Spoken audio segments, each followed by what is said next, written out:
जारी है। जम्मू कश्मीर से सीधे खामियाजा जो है पड़ेगा।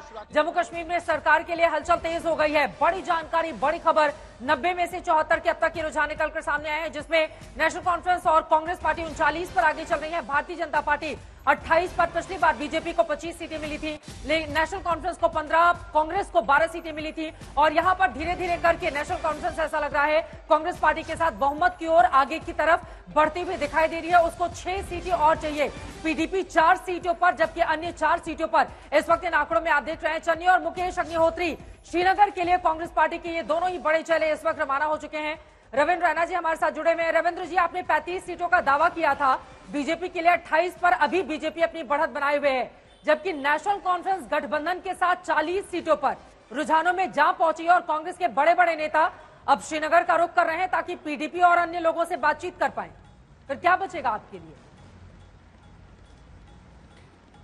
जी, अभी लगभग 1 घंटा हुआ है और मुझे लगता है कि ये शुरुआती रुझान, जिसमें भारतीय जनता पार्टी अभी 28 के आसपास आप बता रहे हैं, मुझे विश्वास है कि अगले 2 घंटे में और स्थितियां स्पष्ट हो जाएंगी। और जो मेरा मानना था कि भारतीय जनता पार्टी 30 से 35 सीटों के बीच में रहेगी, और मेरा अभी भी मानना है कि कश्मीर घाटी में जो इंडिपेंडेंट कैंडिडेट्स और जो भारतीय जनता पार्टी के मित्र दल हैं, उनकी परफॉर्मेंस, जो मेरा अनुमान था कि वो 15 के आसपास रहेंगी, 2 घंटे तक स्थितियां और स्पष्ट होंगी। और मुझे अभी भी विश्वास है कि भारतीय जनता पार्टी ने तो शानदार प्रदर्शन किया है। अभी तक भारतीय जनता पार्टी का सर्वश्रेष्ठ प्रदर्शन 2014 में था, जब 25 सीटें हमने जीती थी।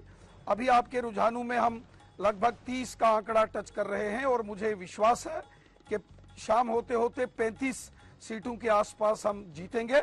और मेरा यह भी विश्वास है कि जैसा आपने बताया साहब, लेकिन सुनिए, एक बात सुनिए, देखिए अभी तो शुरुआती, ठीक है, आप ये शुरुआती रुझान ही है, अभी उसी पर बातचीत हो रही है।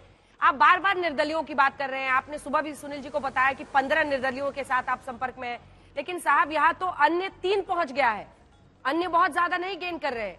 ये नैरेटिव लोगों के बीच पहुंच गया कि ये जितने निर्दलीय हैं वो बीजेपी सपोर्टेड है। अगर वो जीतेंगे ही नहीं तो आप निर्दलियों के साथ संपर्क में रहकर ही क्या हासिल कर लीजिएगा? चूंकि अंजना जी, चुनाव था, चुनाव में रणनीति जीतने के लिए बनानी होती है। भारतीय जनता पार्टी ने यहां कश्मीर के अंदर बहुत सारी सीटों पर अपने उम्मीदवार खड़े किए और बहुत सारी सीटों पर हमने इंडिपेंडेंट कैंडिडेट्स का भी समर्थन किया। और आप देखेंगे, मुझे पूरा विश्वास है कि शाम होते होते ये इंडिपेंडेंट्स का आंकड़ा और भारतीय जनता पार्टी के जो मित्र दल हैं, जो सहयोगी हैं, उनका भी अच्छा खासा नंबर होगा। और हम मिलकर, मुझे विश्वास है कि यहाँ सरकार बनाने और बहुमत के आंकड़े तक भारतीय जनता पार्टी और हमारे मित्र दल, हमारे सहयोगी जरूर पहुंचेंगे। अगर जरूरत पड़ी तो नेशनल कॉन्फ्रेंस के साथ कोई समझौता कीजिएगा? नहीं, मुझे नहीं लगता कि इस प्रकार की कोई स्थिति आएगी। नेशनल कॉन्फ्रेंस, कांग्रेस का आप ये जो आंकड़ा बता रहे हैं, ये दोनों का मिलकर, दोनों को जोड़कर ये आंकड़ा आप दे रहे हैं। भारतीय जनता पार्टी, मुझे अभी भी विश्वास है कि जम्मू कश्मीर की सिंगल लार्जेस्ट पार्टी होगी। भारतीय जनता पार्टी सबसे बड़े राजनीतिक दल के तौर पर जीत के साथ जम्मू कश्मीर विधानसभा में सामने आएगी। मुझे विश्वास है, जिस प्रकार पूरे जम्मू कश्मीर में हमने कैंपेन किया और जिस प्रकार जम्मू कश्मीर में हमें समर्थन मिला, मुझे विश्वास है वो समर्थन वोटों में भी परिवर्तित हुआ होगा और यकीनन हमारी बड़ी जीत होगी। ठीक है।